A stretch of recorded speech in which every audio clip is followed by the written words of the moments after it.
After spending some time with the new F1 26 season pack, I can confidently say that these cars feel completely different to what we've been used to. The first thing you notice is how much lighter and more agile these cars feel, but that's only part of the story.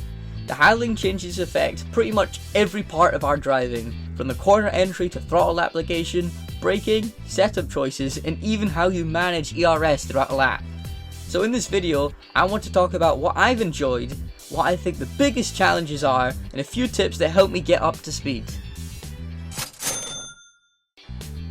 Now the biggest positive for me is definitely how light the cars feel. They change direction much faster than before, especially through your quick sequences of corners like the Suzuka S's. The car feels more eager to rotate and generally feels more alive underneath you. The driving experience feels less like you're wrestling a heavy machine throughout the fast corners and more like you're actually trying to precision guide the car through the corners. And when you get everything right, the cars are incredibly rewarding and fun to drive. The second thing that immediately stood out to me was how much more important throttle control has become. You can't just plant the throttle on corner exit anymore and expect those rear tires to hold on. The downforce is so much less that you really need to be progressive with your inputs and build the power gradually as the car straightens up. A lot more than you had to do in F1 25. At first, I found myself spinning or having little moments on exit simply because I was driving these cars like the previous generation. Once I adjusted my throttle control though, the car started sticking to the road and I was able to go fast. Now let's talk about what I think is the reg's biggest downside when it comes to driving. Braking. Honestly, I feel like you have to completely relearn how to brake using these cars without ABS. All the reference points and habits I've built up over the countless laps in previous games suddenly felt wrong. The cars are lighter, they react differently under braking, and the way weight transfers into the corner feels completely different. For the first few sessions, I was constantly either overslowing the car or completely missing the apexes because I was trying to drive it like the older generation.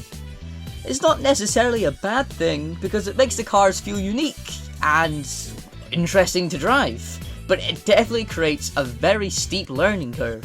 And if you're one of the many players playing without ABS, the new DLC will definitely have you sat for a while trying to relearn your braking so you don't lock the rears. Now this is more of an inconvenience for a downside for most people, but most of the setups that we've been using simply just don't translate very well, or if at all. If you're expecting to load up your favorite setups from the previous season and instantly feel comfortable, you're really going to be disappointed. I found myself rebuilding setups almost from scratch. The balance is different, traction is different, and braking, just as I explained, is very different.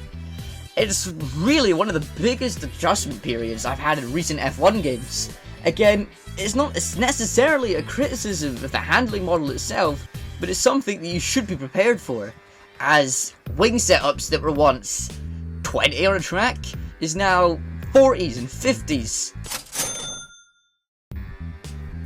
One thing that really surprised me about the DLC is how accurate that they got the ERS management in the game. In previous games, the ERS could obviously sometimes feel really straightforward and you deploy where you needed and recover where you needed. But in the F1 26 cars, it's a much bigger part of your overall strategy. In qualifying, you're constantly thinking about where to spend your energy for your maximum lap time. Do you want to use more ERS on the straights? Do you want to save time on the final sector? Or can you afford to do maybe another push lap? In races, it becomes even more interesting. You're managing overtakes, defending, planning attacks several laps ahead even, and deciding whether to burn energy now or save it for an even better opportunity later. I think it adds a whole new layer of strategy that wasn't that noticeable before. But in these regulations, you don't always want to deploy everything at the first opportunity. Sometimes saving a little extra battery for the best overtaking zone can be worth far more than using it throughout the whole lap and running dry in the battery at the very end. Now obviously the best place to use it is at the exit of corners. As long as you can control that traction, it's the best place by far to deploy that battery. overall, I really like the direction that they've taken with the F1 26 Season Pack. The lighter handling makes the cars feel fresh, throttle control is more rewarding, and the ERS system adds another layer of strategy both your qualifying and your races. My biggest criticisms are definitely the braking adjustment and the fact that you probably need to build entirely new setups to get the most out of these cars. But that would be a given anyway, even if we got a fully new game. There's a genuine learning curve here too, and some players are going to find that frustrating at first. I know I did. But once you start adapting your driving style and understanding what the cars want from you, there's a lot of depth to enjoy. For me, that's what makes this season pack interesting.